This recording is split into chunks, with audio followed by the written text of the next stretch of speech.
Hey guys, வணக்கம். நீங்கள் பார்த்துருக்க அனிஸ்டெக் தமிழ். இன்றைக்கி நம்ம வீட்டில் என்ன பார்க்க போகிறோம் அப்படின்னா, ஜிபேயில் பார்த்தீங்க அப்படின்னா அமௌண்ட்டை வந்து பே பண்ணுறதுக்கு நம்ம ஸ்கேன் பண்ணுவோம் இல்லையா? ஸோ ஸ்கேன் பண்ணுற டைமில் பார்த்தீங்கன்னா அந்த ஸ்கேனர் வந்து ஓப்பன் ஆகாது. அதில் வந்து அப்லோட் ஃப்ரம் கேலரி அப்படிங்கிற ஒரு ஆப்ஷன் தான் ஷோ ஆகிட்டு இருக்கும். ஓகேவா? ஸோ இந்த ப்ராப்ளம் எதனால் வருது, ஸோ எப்படி சால்வ் பண்ணுறதுன்னு டீட்டெயிலாக பார்க்க போகிறோம். அதுக்கு முன்னாடி சேனலை மறக்காம சப்ஸ்கிரைப் பண்ணுங்கள். சப்ஸ்கிரைப் பண்ணிட்டு கூட இருக்க பெல் ஐகானை கிளிக் பண்ணி செட் பண்ணி வைங்க. இப்போ வீடியோக்குள்ளே போகலாம். இப்போ இந்த அப்லோட் ஃப்ரம் கேலரி அப்படிங்கிற ப்ராப்ளத்தை எப்படி சால்வ் பண்ணுறதுன்னு டீட்டெயிலாக பார்ப்போம். இது வந்து ஸ்டெப் 1. இதில் வந்து ஃபோனில் நமக்கு தெரியாமல் மிஸ்டேக் பண்ணியிருப்போம்ல, அதை சரி பண்ணுறது. ஜிபே லாங் ப்ரெஸ் பண்ணி ஆப் இன்ஃபோ கிளிக் பண்ணுங்கள். இப்போ பெர்மிஷன்ஸ் ஆப்ஷன் இருக்கும். இந்த இடத்துல பார்த்தீங்கன்னா கேமரா ஆப்ஷன் வந்து நாட் அலோடில் இருக்கும். ஓகேவா? ஸோ இதை ஜஸ்ட்டு டேப் பண்ணி ஃபஸ்ட்டு 2ல் ஏதாச்சும் ஒரு ஆப்ஷனை செலக்ட் பண்ணிவிட்டு அப்படியே பேக் வந்துடுங்க. ஓகேவா? ஸோ இப்போ வந்து இந்த ஸ்டெப்பில் ஓகே ஆகிடுச்சு அப்படின்னா உங்களுக்கு ஜிபே ஓப்பன் பண்ணும்போது தெரிஞ்சிடும். ஸ்கேனர் வந்து ஓப்பன் ஆகும். இப்போ நான் ஓப்பன் பண்ணி காமிக்கிறேன்.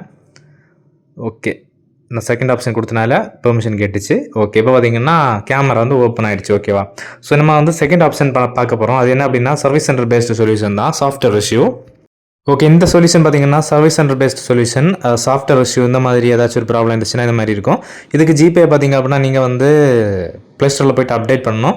அப்டேட் பண்ணிவிட்டு ஃபோனை வந்து ரீஸ்டார்ட் இல்லைனா ரீபூட் பண்ணணும். ஓகேவா? ஸோ பார்த்தீங்க அப்படின்னா இதை வந்து நாங்கள் சர்வீஸ் சென்டரில் இந்த மாதிரி ஒரு சில மொபைல்ஸ் வந்துச்சு ஜிபே ஒர்க் ஆகாமல். ஸோ இந்த மாதிரி இஷ்யூக்கு நாங்கள் இந்த மாதிரி தான் ஃபிக்ஸ் பண்ணி கொடுத்தோம். ஸோ அதை பேஸ் பண்ணி தான் சொல்கிறேன். ஸோ அப்டேட் பண்ணிவிட்டு ரீஸ்டார்ட் இல்லைனா ரீபூட் பண்ணிக்கோங்க, கண்டிப்பாக ஃபிக்ஸ் ஆயிரும். இந்த வீடியோ உங்களுக்கு யூஸ்ஃபுல்லாக இருந்துச்சுன்னா மறக்காம லைக் பண்ணிக்கோங்க. லைக் பண்ணிட்டு இந்த வீடியோ உங்கள் ஃப்ரெண்டுக்கு மறக்காம ஷேர் பண்ணுங்கள். ஸோ இதை நெக்ஸ்ட் வீடியோவில் சந்திக்கிறேன். அது வரைக்கும் நன்றி.